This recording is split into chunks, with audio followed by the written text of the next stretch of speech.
Hong Kong এর বিপক্ষে ম্যাচে শ্রীলঙ্কা একসময় বেশ চাপে পড়ে গিয়েছিল। মনে হচ্ছিল অঘটন ঘটিয়ে বসতে পারে হংকং, তবে শেষ পর্যন্ত অভিজ্ঞতায় ভর করে জয় তুলে নেয় লঙ্কানরা। এই জয়ে গ্রুপে টানা 2 ম্যাচে জয়ী হয়ে শীর্ষে উঠে গেছে তারা।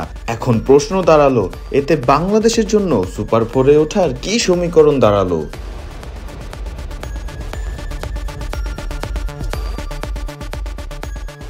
সুপার 4-এর লড়াইয়ে আপাতত এগিয়ে আছে লঙ্কানরা, তবে লড়াইয়ে টাইগারদের বর্তমান প্রতিদ্বন্দ্বিতা চলছে আফগানিস্তানের সাথে।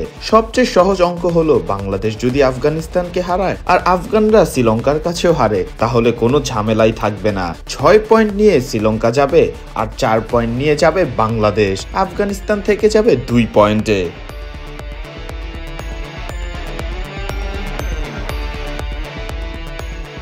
কিন্তু যদি বাংলাদেশ জেতে আর আফগানিস্তান শ্রীলঙ্কাকেও হারিয়ে দেয়, তখন তৈরি হবে জটিলতা। 3 দলের পয়েন্ট দাঁড়াবে সমান 4 করে। সেক্ষেত্রে হিসাব করা হবে নেট রান রেট দিয়ে।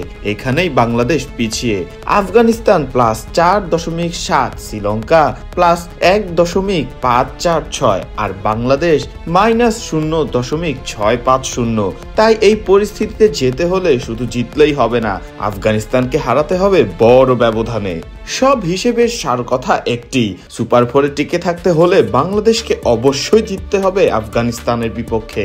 এরপরই নির্ভর করবে অন্য ম্যাচ আর নেট রান রেটের উপর।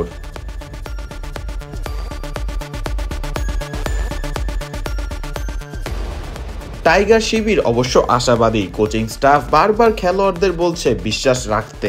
দলের ভেতরও সেই আত্মবিশ্বাস আছে।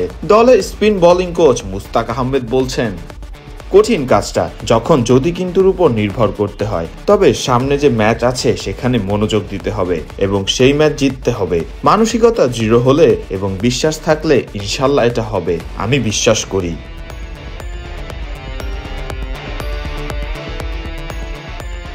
আজ নিজেদের গ্রুপ পর্বের শেষ ম্যাচে আফগানিস্তানের মুখোমুখি হবে টাইগাররা।